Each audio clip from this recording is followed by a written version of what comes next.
Replongeons 13 ans en arrière, presque jour pour jour. Octobre 2004, donc Pink TV démarre ses émissions. Françoise Sagan va s'éteindre, les choristes cartonnent au box-office. Le PSG va être dans tous ses états, de la vie en rose à bonjour tristesse, il va sur son chemin. En ce 20 octobre 2004, le Paris Saint-Germain et le FC Porto sur sa route. Le Parc des Princes accueille le alors roi d'Europe. Les Dragons menés par José Mourinho viennent de remporter coup sur coup la Coupe de l'UEFA et la Ligue des Champions. Mais Chelsea a recruté l'entraîneur le plus spécial et Porto est redevenu une équipe normale.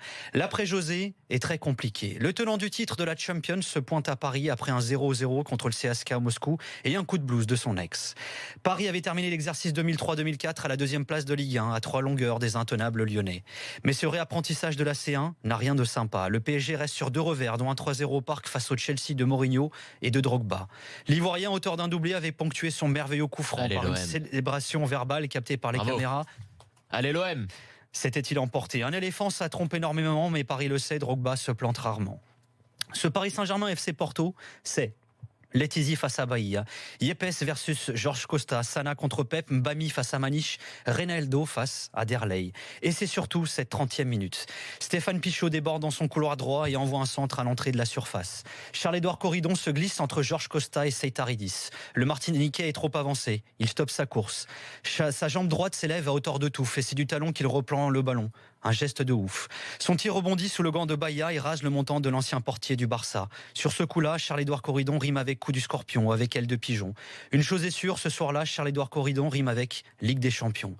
Ce match-là est, Denis Balbir a trouvé le mot juste, une soirée d'exception. Il n'y en aura aucune autre comme celle-ci. Corridon vient de concrétiser ce qui sera le seul but de sa carrière au PSG. Le seul aussi en Ligue des Champions. Un match, une saison aussi difficile à cerner que le Français de Vaïd ou l'arrivée prochaine de Sergueï Semak. Paris débauchera à la va-vite celui qui lui fera tant de mal sous le maillot moscovite. Face au PSG, Semak en avait planté 4. Pour le PSG, il en claquera 1. Mais ça, c'est encore le futur. Revenons au présent. 1 minute après le coup du Corridon, Paoletta crame les Dragons. 2-0, ce sera tout. Et c'est déjà beaucoup. Car vous savez quoi? C'est aussi là le seul but de Paoletta en C1. Et face à Porto, le club qu'il supportait étant gamin, le club où il était passé lorsqu'il avait 16 ans. Les Parisiens tiennent là leur seule victoire en Champions de la saison.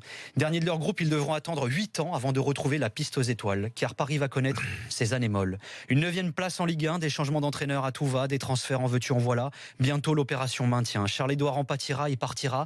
Direction la Turquie. Ça fête l'attend, mais il n'y a plus grand-chose à fêter. Les plus belles années de CEC se conjuguent au passé. L'en avant est derrière lui. Comme il semble loin, le temps lensois où Bollard chantait au nord, c'était Corridon.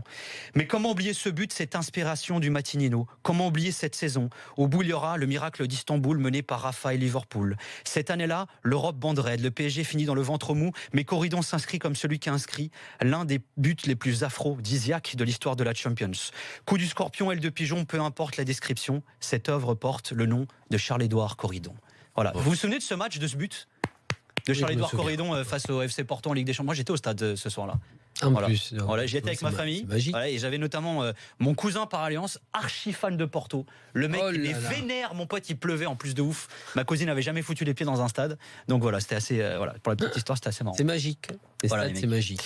Voilà, vous vous souvenez donc de ce match-là? Voilà. En fait, débordement, centre, on va dire, un peu raté de Pichot. Il n'est pas si raté que ça, le centre. Hein. Il va pas parce qu'ils sont deux. Allez, à Corridon, je croyais Paoletta qui demande devant le but. Donc le centre, puisqu'il n'est pas en bout de course pour faire un centre en retrait, donc il le fait trop revenir, si tu veux. Et Corridon, au lieu d'être trop avancé, non, c'est qu'il a cette capacité à quand même tendre le talon, comme l'a fait Giroud sur le centre d'Alexis Sanchez. Et il faut énormément de chance.